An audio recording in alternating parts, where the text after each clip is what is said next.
to be the unchallenging basis of political community. The old Jolly and the rivalries between the country have not a cases to matter in the world politics. The state continue to discharge it is essential function, law and order, national security, and consciously withdrawal from the certain dominance from with to wishes to state continue to be the important needed in the some respect. State capacity has received a boost as a consequence of globalization with increased technological available at the disposal of the state to collect information about its citizen. With the information the state is better able to rule, not less able.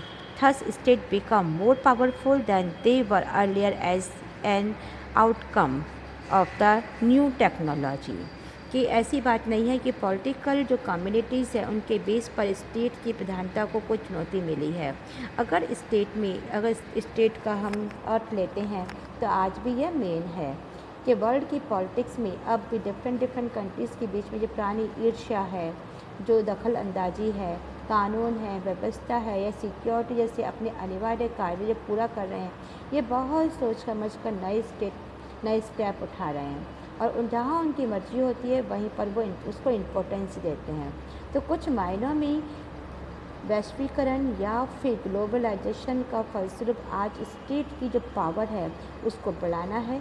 अब state के हाथ में जितने भी आधुनिक या फिर modernisation का हुआ इंडस्ट्रीज़ मौजूद है जिसके द्वारा स्टेट अपनी सिविलाइजेशंस के बारे में या अपने नागरिकों के बारे में इंफॉर्मेशन जुटा सकता है और इस इंफॉर्मेशन के द्वारा वह अपने स्टेट को ज़्यादा कारगर ढंग से काम भी कर सकता है। उसकी कैपेसिटी बढ़ी है, कम नहीं हुई है। इस प्रकार से इंडस्ट्रीज़ और ज़्यादा पावरफुल हुई है। इस प्रकार से टेक्नोलॉजी के कारण ही अब हम पहले से ज़्यादा पावरफुल हो गए हैं।